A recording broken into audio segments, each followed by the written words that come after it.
Jesus fracassou, pensavam eles, a tumba estava selada. O destino de Jesus, de toda a sua obra, era o fracasso naquela tumba fria depois da cruz.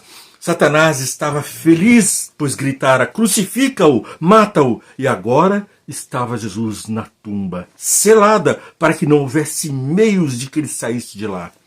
Mas a mensagem de hoje nos vai trazer muito mais do que uma esperança, uma realidade. Até recentemente, Bergoglio disse que Jesus fracassou por causa disso, mas a Bíblia vai nos garantir o nosso sucesso no sucesso de Jesus. Veja como começa a história em Lucas capítulo 2, do verso 2 até o verso 4. Os chefes dos sacerdotes e os mestres da lei estavam procurando um meio de matar Jesus, mas tinham medo do povo. Então Satanás entrou em Judas, chamado Iscariotes, um dos 12. Judas dirigiu-se aos chefes dos sacerdotes e aos oficiais da guarda do templo e tratou com eles como lhes poderia entregar Jesus. A proposta muitos alegrou e lhes prometeram dinheiro. Ali estava um mercenário do evangelho, andou com Jesus entre os 12, Judas caminhando com Jesus por 3 anos e meio, e ainda tinha o seu preço, 30 moedas de prata. Trocou o seu Salvador e a sua salvação por 30 moedas de prata. O que são essas moedas para você e para mim? Eva trocou por uma fruta proibida, Judas por 30 moedas de prata. Qual é o teu preço? O sangue de Jesus, a tumba fria e a ressurreição dele são a vitória conquistada por Jesus para mim e para você. Não tem preço o sangue de Jesus. A nossa salvação representou muito para todo o universo. Bem, vamos continuar nosso estudo porque está empolgante hoje a nossa lição. João capítulo 15, verso 21. João capítulo 15, verso 21, 13 e 21, desculpem. 13 e 21 nos traz o seguinte. Depois de dizer isso, Jesus perturbou-se em espírito e declarou, digo-lhes que certamente um de vocês me trairá. Jesus se perturbou porque a visão de que alguém por quem ele havia lutado tanto aí iria traí-lo. Alguém a quem ele devia dedicado tempo, oração, agora era o seu traidor. E do verso 26 até o verso 27, lemos, respondeu Jesus, porque os discípulos estavam perguntando, vamos ler aqui o verso 21. Depois de dizer isso, Jesus perturbou-se em espírito e declarou, digo-lhes que certamente um de vocês me trairá. E os discípulos, quem, Senhor? Quem serei eu? Serei eu? E a resposta veio no verso 26. Respondeu Jesus, aquele a quem eu der este pedaço de pão molhado no prato. Então, molhando o pedaço do pão, deu-o a Judas Iscariote, filho de Simão. Então, logo Judas comeu o pão, Satanás entrou nele. O que você está para fazer? Faça depressa, disse Jesus. Jesus ordena a Satanás e a Judas que operem a sua obra devastadora logo. Jesus tinha pressa de salvar você e a mim. A obra da redenção estava às pressas, estava com pressa, estava às portas e precisava ser realizada. Bem, Satanás também estava ansioso. Mateus capítulo 26, versos 59 e 60. Os chefes dos sacerdotes, todo o sinédrio, estavam procurando um depoimento falso contra Jesus para que pudessem condená-lo à morte. Mas nada encontraram, embora se apresentassem muitas falsas testemunhas. Que horror! Ali os 10 mandamentos de Deus, lembra-te, não dirás falso testemunho contra o teu próximo. E os líderes da igreja estavam pagando Judas e falsas testemunhas estavam sendo arrumadas, pagas, peitadas, subornadas, para que pudessem prestar um falso testemunho. Violar o mandamento de Deus dentro do próprio tabernáculo, dentro da própria verdade, a mentira, a traição. Mateus 27, verso 20. Mas os chefes dos sacerdotes, os líderes religiosos, convenceram a multidão a que pedissem Barrabás e mandassem executar Jesus. Que triste. Solte a Barrabás. E quanto a Jesus, que farei de Jesus chamado Cristo? Cristo o Salvador? Crucifica-o, mata-o. Não há espaço para o Salvador no coração dos ímpios e no seu coração. Será que Deus tem um lugar na sua vida? Mateus, capítulo 26, versos 56. Quem mais queria que Jesus ficasse lá na tumba? Mateus 26, 56. Mas tudo isso aconteceu para que se cumprissem as escrituras dos profetas. Então todos os discípulos o abandonaram e fugiram. E você? Vai abandonar Jesus e fugir quando as coisas apertarem? Ou quando as 30 moedas cintilarem nos seus ouvidos? Ou quando a banana podre do diabo for oferecida como um fruto capaz de dar entendimento? A ciência, a falta de ciência, a falsidade, a mentira podem conquistar você, o seu coração, ser seduzido pelo diabo? Está na hora de prestar atenção em quem é o nosso Salvador. Mateus 26, verso 69 até o verso 75. Pedro estava sentado no pátio e uma criada aproximando-se dele disse: Você também estava com Jesus o Galileu. Mas ele o negou diante de todos, dizendo: Não sei do que você está falando.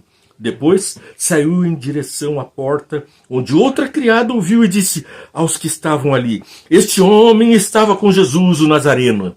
E ele, jurando, o negou outra vez: Não conheço esse homem. Pouco tempo depois, os que estavam por ali chegaram a Pedro e disseram: Certamente você é um deles. O seu modo de falar o denuncia. Você andou com Jesus 3 anos e meio, um bom tempo, quem sabe? Aprendeu das palavras de Jesus, essas palavras te condenam, os teus gestos, o teu jeito de agir está te condenando, mas agora está negando Jesus por seus atos? Seduzido pelas 30 moedas com o brilho da prata? Ou quem sabe, com uma covardia diante da multidão que proclama crucifica ou mata-o? Onde é o teu lugar nessa hora nevrálgica da salvação do homem, da tua salvação? Vai se colocar ao lado de Jesus? Ou vai ser seduzido pelo diabo? Continuamos os versos. E ele, jurando, negou outra vez: Não conheço esse homem. Pouco tempo depois, os que estavam por ali chegaram a Pedro e disseram: Certamente você é um deles, o seu modo de falar te denuncia. Aí ele começou a amaldiçoar e a jurar, não apenas jurando falsamente, mentindo, violando os mandamentos de Deus, não mentirás, mas também amaldiçoando, uma coisa que não é própria do cristão. Dizia palavrões. Ele estava ali, em vez de levando a bênção de Jesus, levando maldição àqueles servos que estavam: Não conheço esse homem. Realmente, Pedro não conhecia Jesus. Andara ele 3 anos e meio com Jesus, mas foi preciso o que veio acontecer logo em seguida para ele conhecer o Salvador Jesus. Veja, imediatamente o galo cantou. Então Pedro se lembrou da palavra de Jesus, tinha dito antes que o galo cante, você me negará 3 vezes. E saindo dali, chorou amargamente. O pecado nos alcança e nos traz essa tristeza. Ainda bem, porque o destino de Pedro foi diferente do de Judas. Judas, logo no verso 20, capítulo 27 de Mateus, vai ao suicídio, enquanto Pedro vai às lágrimas. E Jesus olha para Pedro com um olhar de perdão e de amor. Porque é o mesmo Jesus que procurou por Adão lá no paraíso depois do pecado. Adão escondendo-se de Jesus, pois via os passos do Senhor que se aproximava. Gênesis capítulo 1, aliás, capítulo 3, nos relata isso. Mas o mesmo Salvador chega e fala: Adão, onde está você? Pecador, onde está você? É você que Jesus está procurando agora. Onde está você? O olhar de Jesus para o pecador não foi de condenação. Pedro se ergueu em prantos, mas se levantou para ser uma rocha, uma fortaleza da pregação do Evangelho. Alguém que até sua sombra curava e ainda ressuscitava mortos. Uma pessoa poderosa na palavra e nos atos de amor do nosso Senhor Jesus. E continua então, porque Pedro o nega 3 vezes, mas depois confirma a fé em Jesus. E saindo dali, chorou amargamente. Bom, vamos ver que isso acontece novamente lá em Marcos capítulo 27, versos 57 até o 66. Ao cair a tarde, chegou um homem rico de Arimateia, chamado José, que se tornara discípulo de Jesus. Dirigindo-se a Pilatos, pediu o corpo de Jesus e Pilatos ordenou que lhe fosse entregue. José tomou o corpo, envolveu-o num lençol limpo de linho e o colocou num sepulcro novo, que ele havia mandado cavar na rocha. E fazendo rolar uma grande pedra sobre a entrada do sepulcro, retirou-se. Maria Madalena e a outra Maria, ali estavam então Maria Madalena e a outra Maria, estavam assentadas ali em frente ao sepulcro. No dia seguinte, isto é, no sábado, os chefes dos sacerdotes e os fariseus dirigiram-se a Pilatos e disseram: Ei, novamente a violação do mandamento, Êxodo capítulo 20, verso 8, lembra-te do dia do sábado para santificar. Mas o que eles estavam fazendo aqui no dia seguinte, isto é, no sábado? Os chefes dos sacerdotes, os líderes religiosos, os fariseus, que eram os doutores na lei, dirigiram-se a Pilatos e disseram: Senhor. Quem era o senhor deles? Pilatos. Eles disseram: nós não temos outro rei a não ser Nero. E agora, diante de Pilatos, lembramos que, enquanto ainda estava vivo, aquele impostor, Jesus, disse: depois de 3 dias ressuscitarei. Ordena, pois, que o sepulcro dele seja guardado até o 3º dia, para que não venham os seus discípulos e roubem o seu corpo. Digam ao povo que ele ressuscitou dentre os mortos. Este último engano será pior do que o primeiro. Sela o túmulo, lacra o lugar onde ele está, a tumba selada. Eles foram e armaram um esquema de segurança no sepulcro, e além de deixarem um destacamento montando da guarda, lacraram a pedra. A tumba foi selada. Todos os cuidados, homens, soldados, foram colocados à porta, e demônios também estavam ali, vigiando para que Jesus não fosse levantado dentre os mortos. Anjos do bem, os mundos de além, estavam contemplando o Salvador de toda a alma. E ao mesmo tempo, os anjos malignos, cuidando para que nenhum anjo viesse ressuscitar Jesus. Pensaram eles que algum anjo viria para fazer essa obra, mas o poder imanente do Deus Jesus vivificou aquele corpo morto e trouxe à vida Jesus. Do pó, da morte, do sono da morte, vem o Filho de Deus à vida. Assim como eu e você, se passarmos pela morte, também seremos ressuscitados. Mas se não passarmos pela morte, o nosso corpo será transformado e viveremos para sempre com o nosso Deus. Bom, o verso 57 a 66 continua. No dia seguinte, isto é, no sábado, então, como falamos, né? Ordena, pois, e no 66 eles foram e armaram um esquema de segurança e lacraram a tumba de Jesus. Aqui me faz lembrar a citação do livro O Desejado de Todas as Nações, a melhor biografia de Cristo de todos os tempos, assim eleita pela Biblioteca do Vaticano. Nós temos esse pequeno parágrafo que eu selecionei para trazer. Se fosse possível, o príncipe das trevas com seu exército de rebeldes teria mantido para sempre fechado o túmulo que guardava o Filho de Deus. Se fosse possível, mas ele estava Jesus, o Deus encarnado, o Deus que com seu poder criou a vida, do nada fez esse planeta. Com sua voz criou todas as coisas e com suas mãos criou a você e a mim. E é ele quem deu vida soprando o fôlego de vida. E é ele quem mantém a nossa vida hoje, é aquele que vai restaurar a nossa vida conforme a sua imagem e semelhança. Pois fomos feitos à imagem e semelhança de Deus. Está lá em Gênesis capítulo 1, versos 26 e 27. Façamos o homem à nossa imagem. A imagem de Deus façamos. E o homem foi feito, homem e mulher, à imagem de Deus. Bom, a mensagem continua ainda em Mateus capítulo 12, versos 38 a 40. Então alguns dos fariseus, mestres da lei, lhe disseram: Mestre, queremos ver um sinal miraculoso feito por ti. Ele respondeu: uma geração perversa e adúltera pede um sinal miraculoso, mas nenhum sinal lhe será dado, exceto o sinal do profeta Jonas. Não há sinal para aqueles que vivem na perversidão, no pecado, não querendo se aproximar do Salvador. Pois assim como Jonas esteve 3 dias e 3 noites no ventre de um grande peixe, assim o Filho do Homem ficará 3 dias e 3 noites no coração da terra.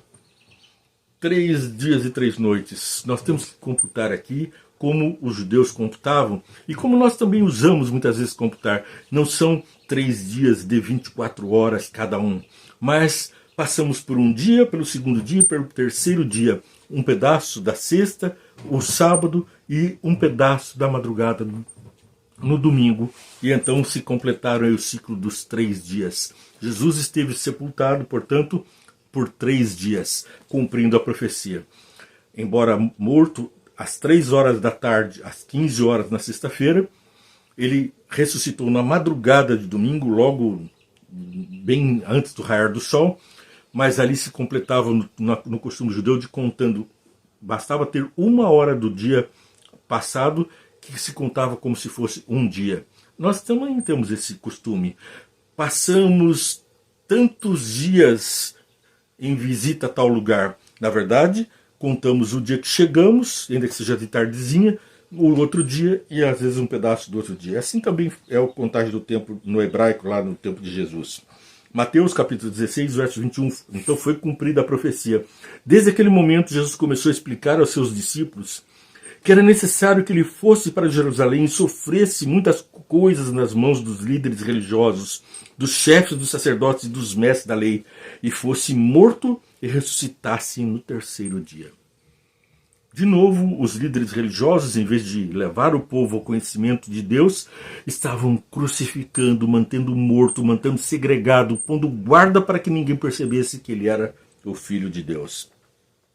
E no verso 23, Jesus virou-se e disse a Pedro, por quê? Porque lá no verso 22, então Pedro, chamando-o à parte, começou a repreendê-lo, dizendo, nunca, Senhor, isso nunca te acontecerá. Jesus virou-se e disse a Pedro, para trás de mim, Satanás, você é uma pedra de tropeço para mim e não pensa nas coisas de Deus, mas nas coisas dos homens. Pedro, a pedrinha, sobre essa pedrinha edificarei a minha igreja, mas agora era Pedro Satanás com uma mensagem de desalento para Jesus, uma mensagem de profecia equivocada. Isso nunca acontecerá com você, mas Jesus acabara de dizer, é necessário que aconteça, isso vai acontecer. No capítulo 17, verso 22, respondeu Jesus, a geração incrédula e perversa, até quando estarei com vocês? Até quando terei que suportá-los? Tragam meu menino. Jesus repreendeu o demônio, esse saiu do menino, que daquele momento em diante ficou curado. Então, os discípulos aproximaram-se de Jesus em particular e perguntaram, por que não conseguimos expulsá-lo? Ele respondeu, porque a fé de vocês é pequena. Eu lhes asseguro que se vocês tiverem fé do tamanho de um grão de mostarda, poderão dizer a este monte, vá daqui para lá, e ele irá, nada lhe será impossível. Mas esta espécie só sai pela oração e pelo jejum. Reunindo-se eles na Galiléia, Jesus lhes disse, o Filho do Homem será entregue nas mãos dos homens. Eles o matarão, e no terceiro dia ele ressuscitará. E os discípulos ficaram cheios de tristeza, mas não aceitaram essa mensagem. Duvidaram. A fé não foi suficiente para alcançar essa realidade. Bom, agora vamos a Mateus capítulo 20, versos 17 a 19. Respondeu Jesus, porque você me pergunta sobre o que é bom? Há somente um que é bom. Se você quer entrar na vida, obedeça aos mandamentos. Aqueles mandamentos que foram violados, não mentirás, não dirás falso testemunho, lembra-te do sábado para santificar, é o mandamento que Jesus disse. Se queres entrar na vida eterna, guarda os mandamentos. Respondeu Jesus, por que você me pergunta? Então, aí no verso 18, quais mandamentos? Perguntou ele. Jesus respondeu, não matarás, não adulterarás, não furtarás, não darás falso testemunho, honra teu pai e tua mãe e amarás o teu próximo como a ti mesmo. Disse o jovem Einer, aqui nós estamos vendo justamente o que está lá em Êxodo, capítulo 20, os mandamentos de Deus. São esses mandamentos que Jesus disse que era para ser guardados se queremos ter a vida. É um ensinamento de Jesus guardar os mandamentos. Jesus respondeu, se você quer ser perfeito, por quê? Porque lá, então, o jovem diz, né? Verso 20. Disse-lhe o jovem: e tudo isso tenho obedecido. O que me falta ainda? Jesus respondeu: se você quer ser perfeito, vá, venda os seus bens e dê o dinheiro aos pobres, e você terá um tesouro nos céus. Depois venha e siga-me. Um conselho, um pedido poucas vezes feito por Jesus. Apenas os 11 foram convidados, Judas não fora, mas o jovem rico, Jesus amou aquele jovem e convidou-o também para fazer parte do discipulado. Ouvindo isso, o jovem afastou-se triste, porque tinha muitas riquezas, as 30 moedas de prata, aquela fruta sedutora que Satanás ofereceu, esse pecadinho que está aí no teu coração, está difícil de largar, está sendo acariciado, aquela vontade de fazer uma coisinha que não deve. Ouvindo isso, o jovem afastou-se triste porque tinha muitas riquezas, muitos atrativos do mundo. Então Jesus disse aos discípulos: digo-lhes a verdade, dificilmente um rico entrará no reino dos céus. E lhe digo ainda, é mais fácil passar um camelo pelo fundo de uma agulha do que um rico entrar no reino dos céus. Bom, vamos a Mateus, capítulo 27, de 62 a 66. Calma aí, porque tem muita coisa boa. Mateus 27, 62 a 66. No dia seguinte, isto é, no sábado, os chefes dos sacerdotes e os fariseus dirigiram-se a Pilatos e disseram: Senhor, lembramos que quando estava vivo aquele impostor disse: depois de 3 dias ressuscitarei. E lhe mandaram lacrar, selar, de sorte que não havia como ali alguém retirar o nosso Jesus. Bom, vamos agora para Daniel, capítulo 10, de 10 a 14. Estamos chegando ao final de um programa com uma mensagem preciosa. Em seguida, a mão de alguém tocou em mim e me pôs sobre as minhas mãos e os meus joelhos vacilantes. E ele disse: Daniel, você é muito amado. Preste bem atenção ao que vou lhe falar. Levante-se, pois eu fui enviado a você. Quando ele me disse isso, pus-me em pé, tremendo. E ele prosseguiu: não tenha medo, Daniel. Desde o primeiro dia em que você decidiu buscar entendimento e humilhar-se diante do seu Deus, suas palavras foram ouvidas. E eu vim em resposta a elas. Mas o príncipe do reino da Pérsia me resistiu durante 21 dias. Então Miguel, um dos príncipes supremos, veio em minha ajuda, pois eu fui impedido de continuar ali com os reis da Pérsia. Agora vim explicar o que acontecerá do seu povo no futuro, pois a visão se refere a uma época futura. Aqui há uma conversa de um anjo que vinha trazendo a revelação sobre o futuro, uma profecia para Daniel. Mas Satanás lhe resistia e aquele anjo não conseguiu ultrapassar a atmosfera para adentrar o recinto de Daniel. Foi preciso Miguel, Jesus, como um guerreiro, aquele que é não um dos príncipes, mas um principal, aqui a tradução correta desse verso seria um dos mais importantes, ou mais importante, Jesus, o nosso mestre, que viesse para repreender Satanás. Bom, Mateus capítulo 28, 6 a 8, ele não está aqui, ressuscitou, como tinha dito, venha ver o lugar onde ele jazia. Vão depressa e digam aos seus discípulos dele, ele ressuscitou dentre os mortos e está indo adiante de vocês para a Galiléia. Lá vocês o verão. Notem que eu os avisei. As mulheres saíram depressa do sepulcro amedrontadas, cheias de alegria, e foram correndo anunciá-la aos discípulos de Jesus. De repente, Jesus encontrou e disse: salve! Elas se aproximaram dele, abraçaram-lhe os pés e o adoraram. Então Jesus lhes disse: não tenham medo. Vão dizer aos meus irmãos que se dirijam para a Galiléia. Lá eles me verão. Aos meus irmãos. Aqui Jesus está te chamando de irmão dele, um dos que está no reino dos céus, dando testemunho de Deus. Atos capítulo 1, verso 11. Penúltimo texto de hoje nos traz a seguinte mensagem. E eles ficaram com os olhos fixos nos céus enquanto ele subia, Jesus subia. De repente surgiram diante dele 2 homens vestidos de branco, que lhes disseram: Galileus, por que vocês estão olhando para o céu?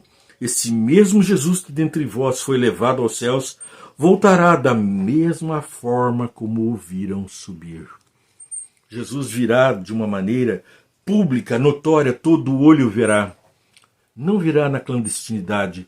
A Bíblia diz que ele virá como um ladrão, mas isso se refere a um momento de surpresa, porque não tem uma data anunciada para isso. Mas que todo olho verá o nosso Salvador e a nossa salvação. E termina com o Apocalipse capítulo 1, verso 7. Vê e entende. Você já viu, agora entendeu? Curta, compartilhe, siga a programação, hashtag Vem e Entende. E no verso 1, verso 7. Eis que ele vem com as nuvens, e todo olho verá, até mesmo aquele que os transpassaram, e todos os povos da terra se lamentarão por causa dele. Assim será. Amém. Olha que importante. A tumba selada foi rompida pelo poder de Deus. E agora, aqueles que lacraram a tumba, aqueles que deram todo o ensejo para que Jesus ficasse na calada, na sepultura, vão vê-lo voltando em glória e majestade com você, comigo, com a minha mamãe, que vai surgir novamente da sepultura. O poder de Jesus vai trazer os meus amados titios, vovós, todos os meus parentes que estão descansando no pó da terra, verão Jesus voltando em glória e majestade. O poder das trevas não segurou Jesus na tumba, não segurará os meus queridos e tampouco pode fazer com que você resista a um tão grande amor. Entreguemos-nos hoje e vem com a gente em oração.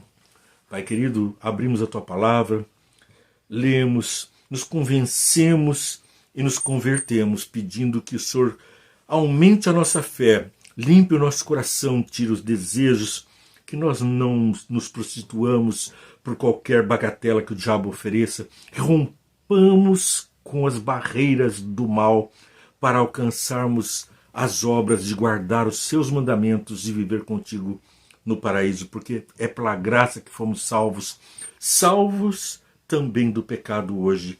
Salva-nos de todos nós, abençoa os que estão ouvindo, em nome de Jesus. Amém. Paz e graça, que Deus te abençoe muito. Continue na graça e no amor do Pai, mas não se esqueça, aquele que ama, obedece. Deus te abençoe.